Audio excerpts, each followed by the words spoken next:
Dieu rempli de miséricorde, le Dieu rempli de compassion. T'adorer, t'adorer, oh Seigneur. Mon désir est de t'aimer, oui t'adorer, t'adorer, t'adorer, t'adorer, t'adorer, c'est mon désir.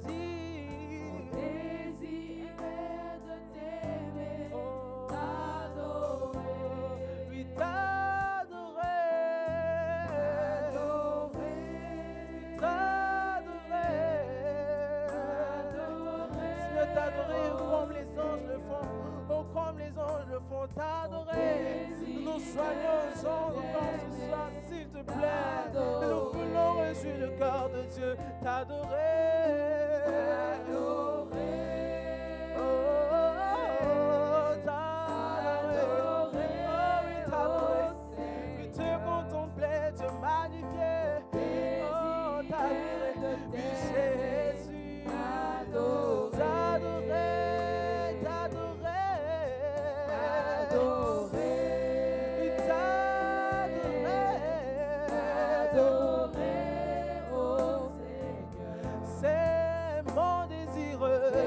C'est mon désir. Ce soir, oui, t'élever. Oui, t'élever. Oui, t'élever. Oh Seigneur. C'est mon désir. C'est mon désir de t'élever. Oh, oui,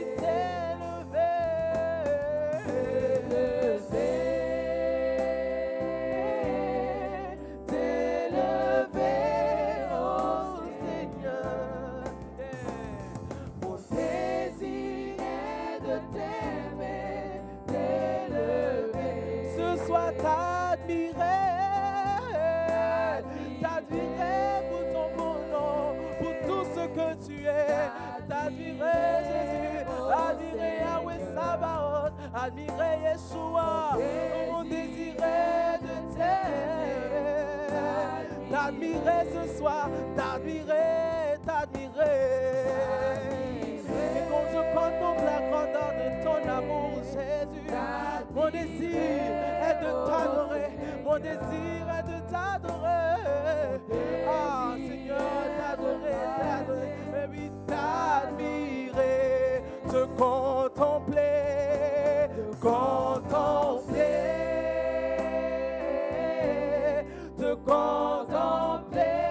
oh Seigneur. Mon désir est de t'aimer, te contempler, te contempler,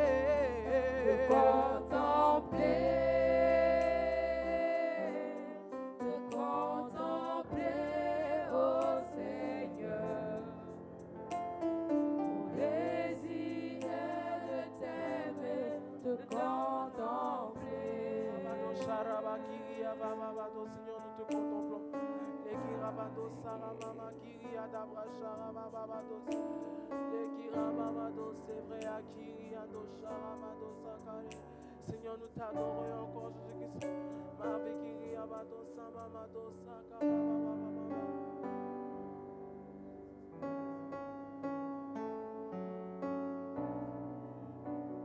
Je veux t'adorer de tout mon cœur. Je veux t'adorer de toutes mes forces. Je veux t'adorer de toute mon âme. Car tu es mon Dieu.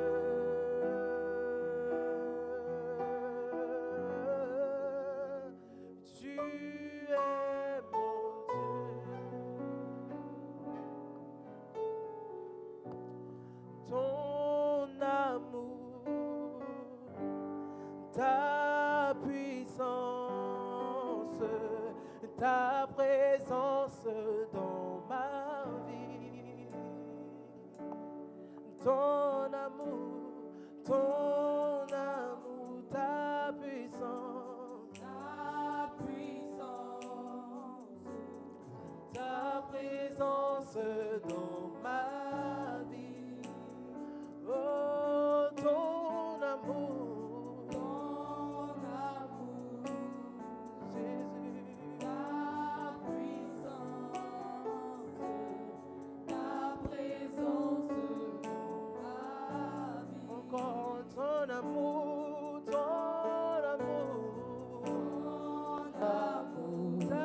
puissance, et ta présence, oh, Jésus, ton amour, et ta puissance, et ta présence. Je veux t'adorer, de tout mon cœur. Je veux t'adorer, de toute mon âme, de toute ma âme. Oh, je veux t'adorer, de tout mon âme. Car tu es mon Dieu, tu es mon Dieu.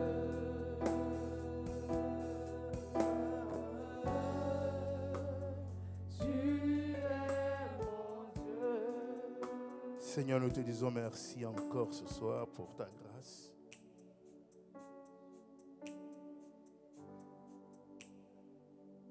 Esprit de sagesse et d'intelligence, esprit de conseil et de force, esprit de connaissance et de crainte de l'Éternel, nous sommes dans ta dispensation, Seigneur. Tu as ouvert cette dispensation le jour de la Pentecôte. Tu es au contrôle de l'Église. Tu diriges toutes choses et rien ne peut être fait sans toi. Merci pour ce temps de l'Esprit, que certains appelleraient la dispensation de la grâce, mais en réalité, c'est la dispensation de l'Esprit. Nous voulons ce soir nous soumettre à ce thème. Parce que dans le changement de saison est révélé le Père, le Fils et l'Esprit.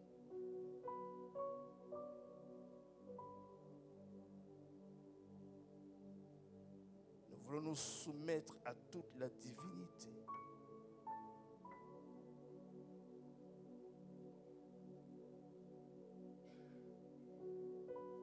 Tu vas dire merci au Seigneur pour ce temps qu'il te donne. Allez-y, dites merci au Seigneur pour ce changement de saison.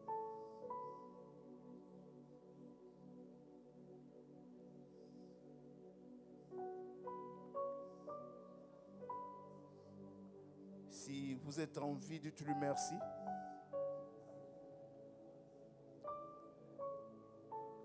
Nous voulons rentrer dans ce temps de message avec des actions de grâce. Parce que plusieurs n'ont pas connu et ne connaîtront jamais plus ce changement de saison.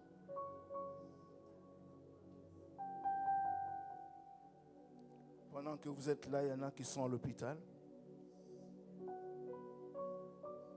Il y a des grands diagnostics, ils ne sont même pas sûrs de sortir de là. Nous voulons vraiment remercier le Seigneur qui nous fait rentrer dans une nouvelle saison. Le Dieu de gloire qui nous fait rentrer dans une nouvelle saison.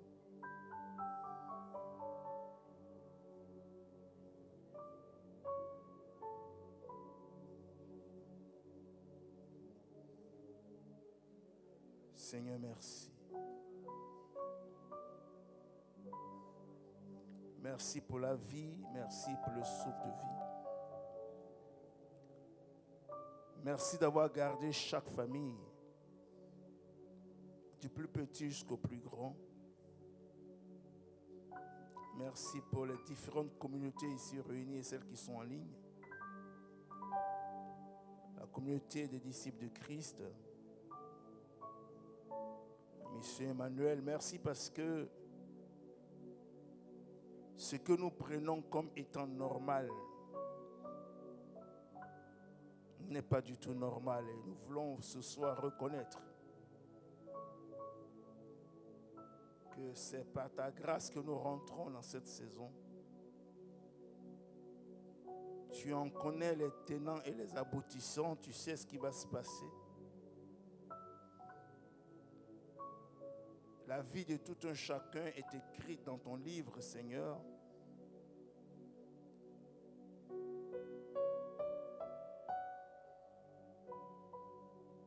Pendant que l'humanité au niveau de l'hémisphère sud rentre dans cette saison, Seigneur, nous voulons te dire merci. Tu vas encore lui dire merci pour les autres saisons passées. Vas-y. Il faut savoir dire merci à Dieu. La Bible déclare que celui qui fait des actions de grâce à Dieu le loue. Et il est dit dans le psaume que tout ce qui respire loue l'Éternel. Ce ne sont pas les morts qui louent le Seigneur, mais ce sont les vivants. Nous sommes en train de passer une saison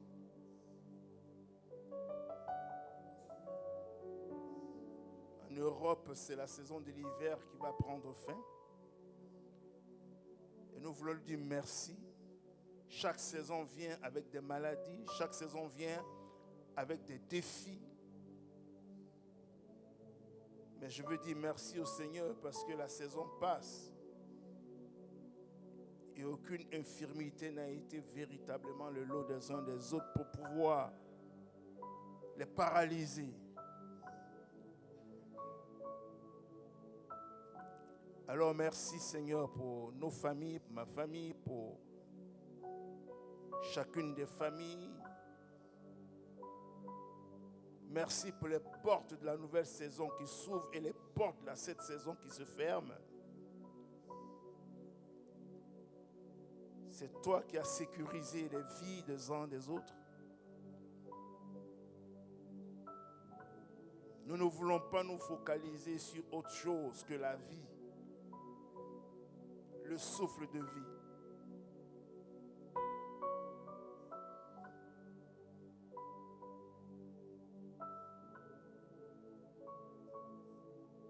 C'est à cause de toi que tout le corps bien ordonné peut se déplacer. Nous te disons merci. Nous allons lui dire merci encore ce soir pour cette parole qu'il va nous donner et le temps de prière et d'exaucement. Seigneur, merci pour ce temps de prière, ce temps de parole et d'exaucement. Nous voulons te rendre grâce pour cela.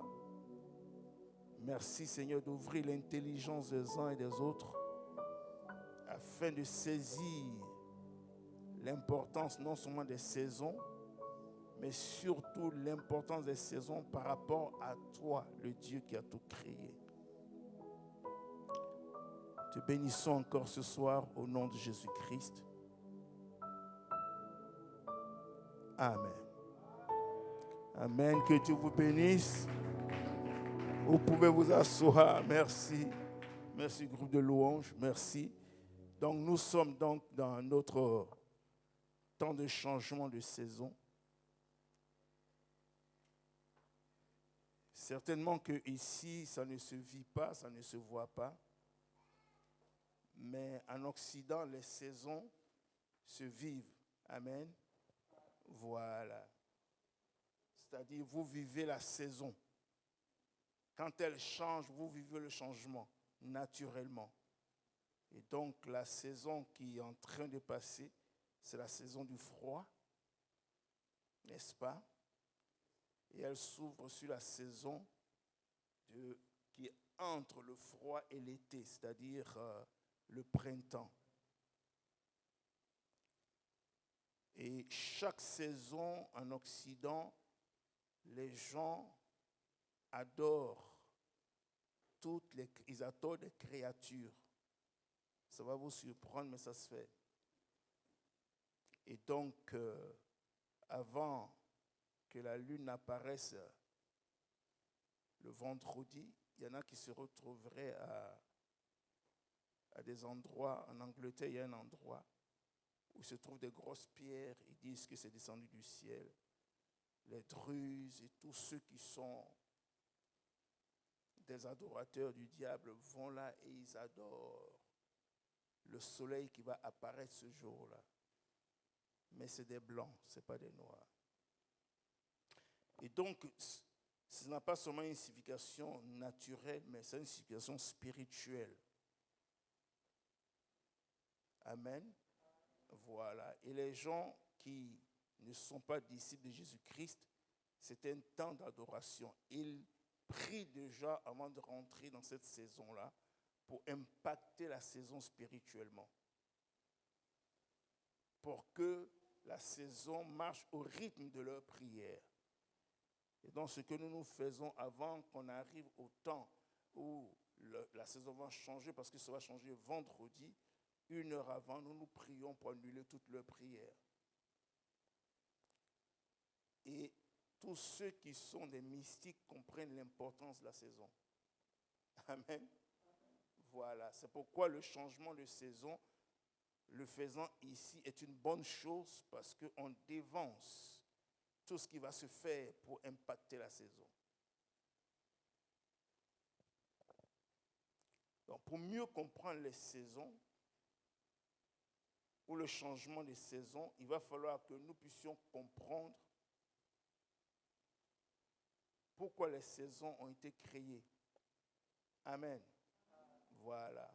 Je vais donner un message et nous allons prier. Parce que quand on parle de saison, on parle aussi de création. Donc pour mieux comprendre les saisons et les changements des saisons, il faut retourner en Genèse chapitre 1. Allez-y, ouvrez vos Bibles en Genèse chapitre 1 et nous allons lire le verset 1 et le verset 2.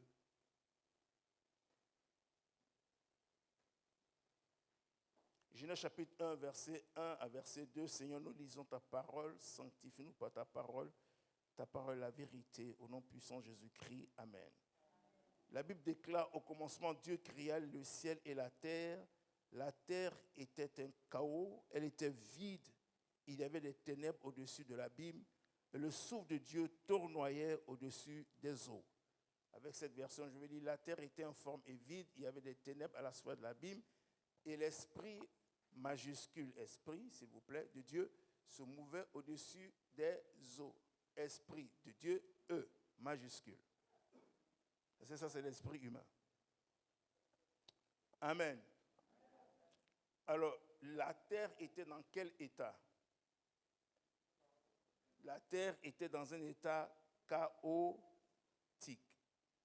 Il y a 4 éléments qu'il faut énumérer ici. La terre était informe, c'est-à-dire la terre était un chaos, la terre était vide, il y avait des abîmes et il y avait des ténèbres. Dites avec moi, tohu bohu. Tohu bohu. C'est le mot informe en hébreu. Donc la terre était dans un état chaotique.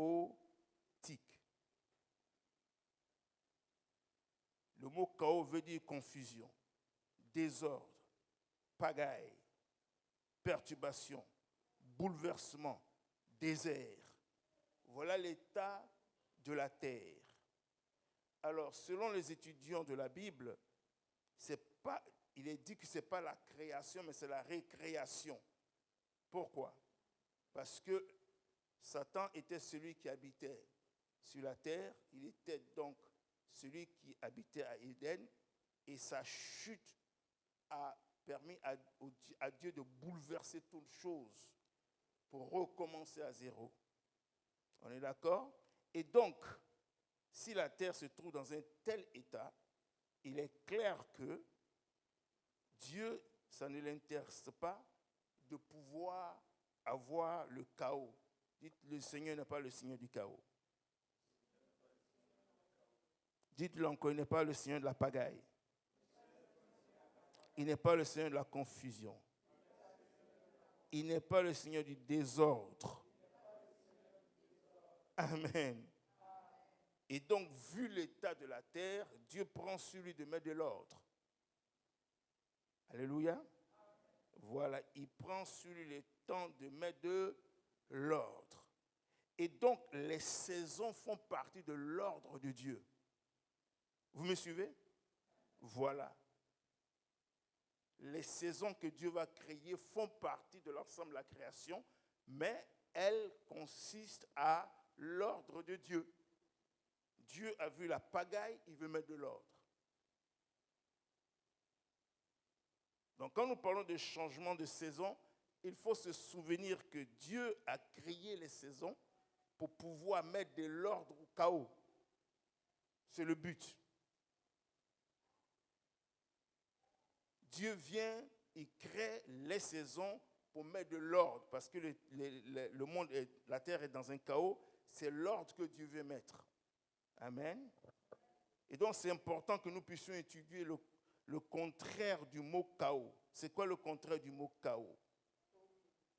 Comment? Ok.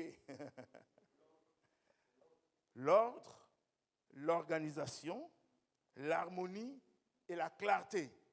On va le redire. L'ordre, l'organisation, l'harmonie et la clarté. Alors voilà la pensée de Dieu ici. Quand Dieu crée les saisons, c'est qu'il met de l'ordre. Il organise. Il harmonise. Et il donne la clarté. C'est important. Parce qu'il est le Dieu d'ordre. Amen. Il est le Dieu de l'organisation. Amen. Il est le Dieu de l'harmonie. Il est le Dieu de la clarté. Donc, si vous et moi nous rentrons ce soir dans cette saison et que nous sommes dans un état de désordre, est-ce qu'on peut s'entendre avec Dieu?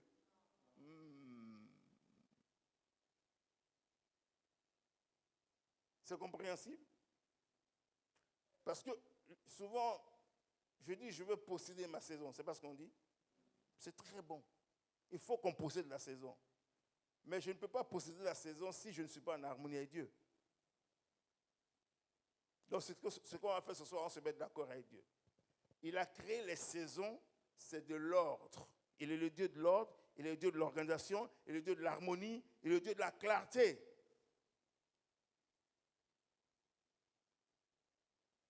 Amen.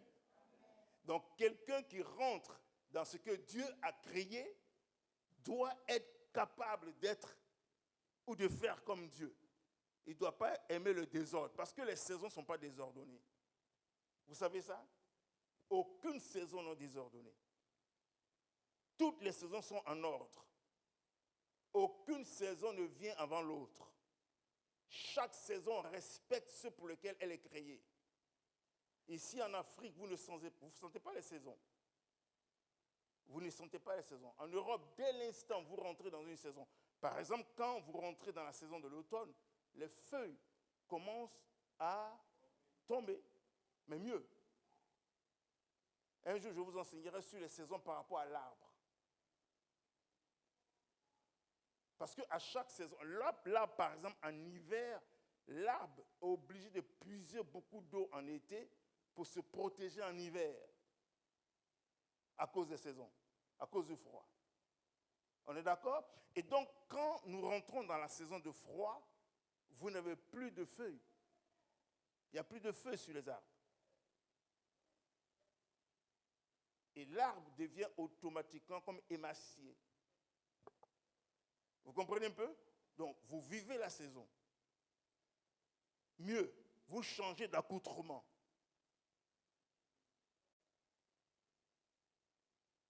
Donc, les saisons impactent les vies des humains. On est d'accord? Voilà. Et si Dieu a créé les saisons pour établir l'ordre, si les saisons ont été créées, elles font partie de l'organisation de Dieu pour établir l'harmonie et la clarté, celui qui rentre dans une saison doit comprendre que les saisons, elles sont ordonnées. S'il doit la posséder, il faut qu'il soit en ordre. Il faut qu'il soit en harmonie avec Dieu.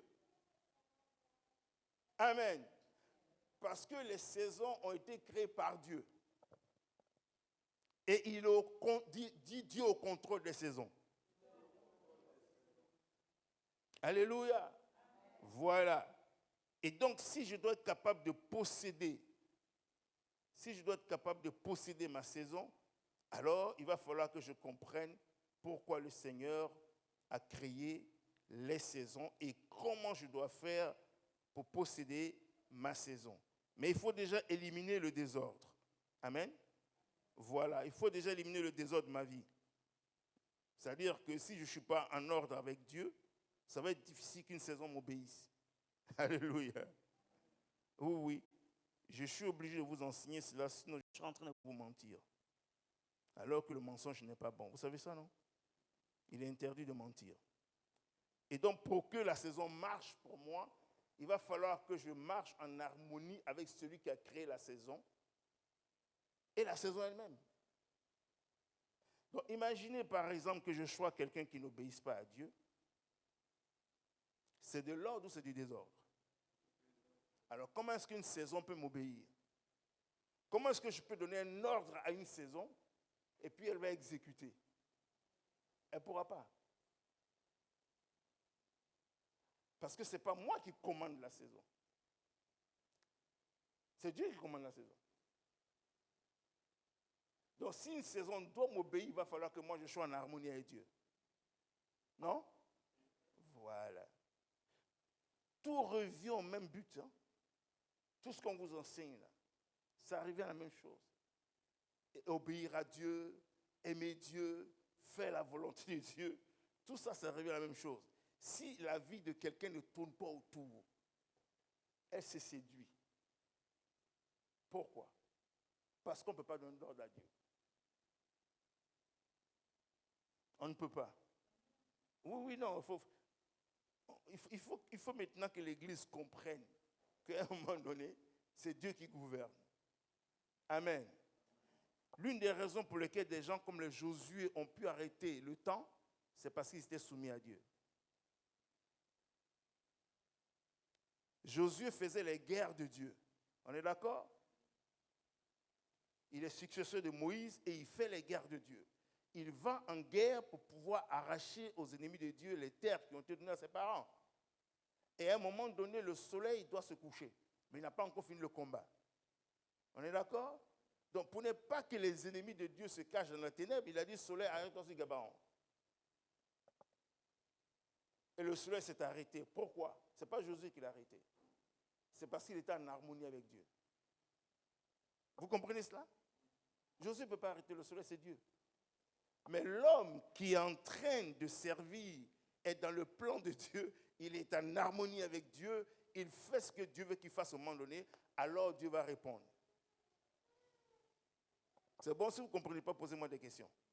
Et donc, quand on parle de changement de saison, pour que la saison me soit favorable, il va falloir que moi, je sois en harmonie avec Dieu. Il va falloir que je comprenne que Dieu est un Dieu ordonné. Si je rentre dans une saison en étant désobéissant, la saison ne va pas m'être favorable, même si je fais plusieurs prières. Parce que la saison reconnaît celui qui l'a créée. Vous êtes découragé ce soir? Non, parce que, vous savez, moi je peux vous mentir, hein, je peux vous dire non, commençons à prier au nom de Jésus. Saison change, sois favorable, ouvre des portes, ça ne va pas s'ouvrir. Il ne faut pas. Parce qu'on va arriver au ciel là, Dieu va nous poser des questions. Moi, je n'ai pas envie qu'il me dise lui que tu as menti. Et c'est ce mensonge-là qui court depuis le cours. Ça fait que quand les disciples de Jésus, ils viennent à des... Ils pensent qu'ils peuvent changer quelque chose. Non, nous ne changeons rien. C'est notre équation en harmonie avec Dieu qui fait que la nature nous obéit. Vous me comprenez? Non, si tu désobéis à Dieu, la nature ne va pas t'obéir. Amen? Ça vous va? Ah, il faut que ça vous aille, parce que moi, je ne peux pas annoncer autre chose ici. Je me refuse de vous mouvoir dans vos émotions et puis apprendre, hey, l'homme de Dieu a dit que la saison a changé, la saison est trop difficile. Depuis qu'on a prié sur la saison, c'est maintenant même les problèmes sont multipliés. Non, non, non, non, non, non, non. Et donc, vous et moi, nous devons comprendre que Dieu est au contrôle de toutes choses. Amen. Voilà. Il est au contrôle de toutes choses. Il est au contrôle des saisons. Le diable n'est pas au contrôle des saisons. Aucun homme n'est au contrôle des saisons. Que les gens ne se blaguent pas. C'est celui qui a créé les saisons qui est au contrôle des saisons. Quand les saisons changent, c'est parce que lui il veut. Amen. Oui, c'est lui qui change les saisons. Parce que c'est lui qui fait tourner le soleil autour de la terre autour du soleil. N'est-ce pas? Et c'est la rotation de la terre autour du soleil qui permet qu'on ait des changements de saison. 365 jours plus, ça prend à la terre de tourner autour du soleil. 365 jours plus 25 jours, quelque chose comme ça. Donc, au fur et à mesure que la terre tourne autour du soleil, hein, nous rentrons dans les changements de saison. Nous sommes arrivés maintenant à la partie où la nuit va un peu s'éclipser et les jours vont être prolongés. Donc, le soleil va se lever un peu plus tôt parce que, éventuellement, la terre se rapproche plus du soleil. C'est ce qui crée le changement de saison. Maintenant, qui fait tourner? C'est Dieu. Parce que personne ne tient la terre. C'est Dieu qui fait tourner la terre. Preuve, il est dit dans le livre de Proverbes que Dieu a établi la terre sur un pied. Donc, le fait que la terre tourne autour du soleil, ça c'est Dieu qui le fait. Donc, il est au contrôle des saisons. Le diable n'est pas au contrôle de ta saison. Amen. Aucun sorcier n'est au contrôle de ta saison. Quelle que soit sa force, il ne pourra jamais contrôler une saison. Sinon, s'il pouvait contrôler la saison, il y a longtemps, il nous aurait fait du mal. Il ne peut pas envoyer la pluie. Amen. Non, c'est Dieu seul qui envoie la pluie. C'est lui qui donne la pluie. Alléluia. Voilà. Et donc, nous allons lire le psaume 19 pour nous rendre compte que Dieu est au contrôle des saisons. Et les saisons sont, comme tout ce que Dieu a créé, pour donner gloire à Dieu. Gloire à son Créateur. Le psaume 19, verset 1 dit, on peut le lire, on peut le projeter si vous l'avez. On va prier, hein? On va vraiment prier ce soir. Hein? On va arracher, on va ruiner, on va établir. Le psaume 19, verset 1 dit, le ciel raconte la gloire de Dieu et la voûte céleste dit l'œuvre de ses... Amen. Ça démontre que c'est Dieu qui a créé toutes ces choses et c'est pour sa gloire. Tout ce que Dieu a créé, c'est pour sa gloire. Les saisons ont été créées pour sa gloire. J'ai été créé pour la gloire de Dieu. Le printemps, l'été, l'automne, l'hiver sont pour la gloire de Dieu. Alléluia. Il est donc maître des saisons. Romains chapitre 1, verset 19 à 20. On y va, Romains 1. Et donc, Dieu se révèle au travers de la nature. Donc, il se révèle aussi au travers des saisons. Au travers des saisons, Dieu se révèle. Si nous rentrons dans ce changement de saison, c'est pour que Dieu soit révélé. Pas pour que je sois révélé, mais pour que Dieu soit révélé. En Romains chapitre 1, verset 19 à 20. Romains 1, verset 19 à 20. Car ce qu'on peut connaître de Dieu est manifeste pour eux. Dieu leur ayant fait connaître. En effet, les perfections invisibles de Dieu, sa puissance éternelle et sa divinité se voient comme à l'œil depuis la création du monde. Quand on les considère dans ses ouvrages, ils sont donc inexcusables. Donc vous comprenez que tout ce que Dieu a créé, y compris les saisons, c'est pour que lui soit révélé. Je ne rentre pas dans une nouvelle saison pour que je sois révélé. La saison vient pour révéler qui Dieu est. Amen. Il faut toujours que vous compreniez qu'il est au centre et tout converge vers lui. je dois éviter de m'insérer dedans. Il se glorifiera dans la saison, dans ma vie, pour se révéler. Amen. Si Dieu agit, qui me fait du bien dans la saison, c'est afin que lui soit révélé. Tout ce qu'il fait, c'est afin qu'il soit révélé. Et donc, les saisons révèlent qui Dieu est. Ça révèle sa grandeur. Ça révèle son harmonie. Ça révèle son ordre. Ça révèle combien de fois Dieu est clair, il n'est pas ambigu. Et donc, Dieu, en tant que le Dieu d'ordre, est révélé au travers des saisons. En tant que le Dieu qui organise, au travers des saisons, on voit son organisation. Amen. Oui, au travers des saisons, on voit son organisation. Ici, on est continuellement en été, donc c'est assez intéressant. Puisqu'on ajoute 24 heures sur 24. N'est-ce pas? Moi, je suis en train de vivre ma saison depuis que je suis arrivé ici. Il faut que je me lave au moins 3 fois par jour. Ça, c'est un changement de saison, un impact de la saison sur ma vie. N'est-ce pas? En Europe, on ne transpire pas en hiver. Et si tu transpires comme ce n'est pas permis, tu es obligé de changer tes sous-vêtements tout le temps. Donc, je vis déjà mon changement de saison. Amen. Mieux, le soleil noircit aussi. Oui, souvent, ça rend ton visage noir. Un jour, tu iras de l'autre côté, puis tu vas être bronzé. Dis Amen. Amen. Gloire à Dieu.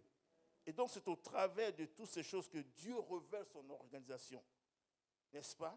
On voit que Dieu a organisé. Le printemps ne viendra pas avant. Il est obligé de faire suite à l'hiver. C'est une obligation, ça ne va pas changer. On est d'accord? On voit aussi l'harmonie. Au travers des saisons et de la création, on voit aussi l'harmonie. Dieu est un Dieu d'harmonie, comme je l'ai dit tout à l'heure. Il est clair, Dieu n'est pas ambigu. Amen. C'est-à-dire, il ne fait rien de faux. Il ne fait rien de caché. Et il révèle ces choses au travers des saisons. Vous savez que vous êtes né dans une saison. Qui est né en octobre? Ici. Octobre. OK. Donc, tu es né dans la période de l'hiver.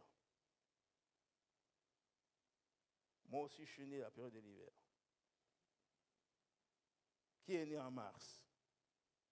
Qui est né en avril? Tu es né en avril, Yakou? Ben voilà. Donc, la saison va te favoriser. Pas plus que nous tous. Hein. Vous comprenez? Mais il est né dans une saison. On est d'accord? Et donc, nos vies viennent sur la tête dans des saisons. Et un jour, je partirai dans une saison.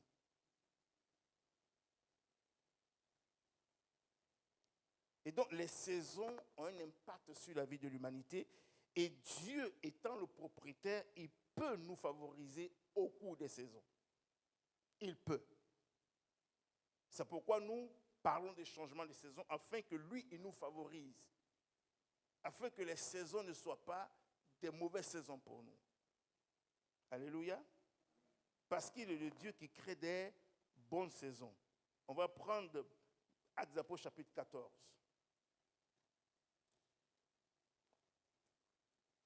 Actes 14. Nous voulons que le Seigneur nous favorise, qu'il nous donne de bonnes saisons. N'est-ce pas? Il faut qu'on ait de bonnes saisons. Pas des saisons où on a des accidents, des maladies. Non, non. Il faut qu'il nous donne de bonnes saisons. Et la première des choses que Dieu veut donner à quelqu'un dans une bonne saison, c'est la santé. OK? Actes des Apôtres chapitre 14, ça c'est l'apôtre Paul qui parle.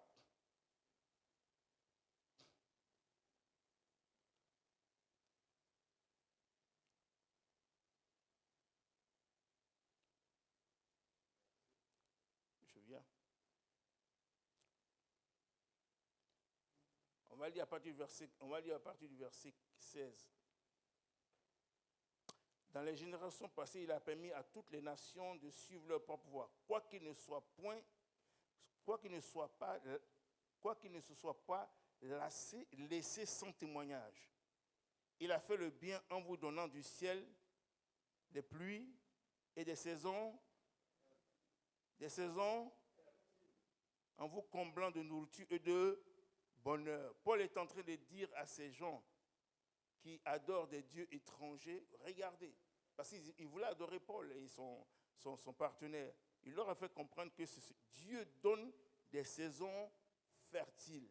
Il donne des saisons fécondes. Il envoie la pluie. Donc, il est le Dieu des bonnes saisons. Amen. Dieu est le Dieu qui donne des bonnes saisons. Mais il peut utiliser les saisons sous forme de jugement pour ceux qui lui désobéissent. Amen. Il peut utiliser les saisons sous forme de jugement. Par exemple, en n'envoyant pas les pluies, il va y avoir quoi? La sécheresse.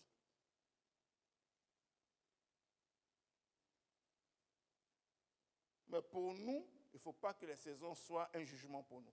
Ça ne sera pas. Dis Amen. Voilà. Et donc, étant donc au contrôle des saisons, nous voulons que le Seigneur nous soit favorable. Mais dans un premier temps, pour que Dieu nous soit favorable, il va falloir que nous nous harmonisons avec lui. Il faut toujours que vous soyez du côté de Dieu. Dis à quelqu'un, sois du côté de Dieu. Même si ça ne t'arrange pas, mets-toi toujours de son côté. C'est très important. Il faut toujours vous mettre de son côté. Il faut toujours vous harmoniser avec lui parce que ça va vous être plus avantageux que d'être contre lui. Parce que dans ce débat et dans ce combat, tu ne gagneras jamais. Donc dis à quelqu'un, je veux m'harmoniser avec Dieu. Amen. Nous allons prendre un verset. Prenons Genèse chapitre 8 et puis on va certainement clore parce que je dois prier à vous maintenant. Genèse chapitre 8. Genèse 8. Allez-y. Genèse chapitre 8 et puis je dois prier à vous. Genèse chapitre 8, on va lire le verset 22. Voilà l'alliance que Dieu a faite avec l'humanité après le déluge. C'est l'alliance avec Noé et toute la race humaine. Le verset 22 dit, tant que la terre subsistera, les semailles et la moisson, le froid et la chaleur, l'été et l'hiver, le jour et la nuit ne cesseront point. Et donc Dieu a déjà déclaré que les saisons ne vont pas changer. Vous voyez, il ajoute aux saisons les temps de semaille et de récolte. Et donc, certainement demain on le verra, il va falloir que je sache comment marcher avec Dieu dans les saisons. Parce que tout ce que je vais s'aimer dans les saisons, je vais oui. Tout ce que je ferai, tout ce que je vais accomplir pendant ces saisons-là, ça va me revenir comme une récolte. Alors est-ce qu'à votre avis, c'est mieux que je fasse des mauvaises semences?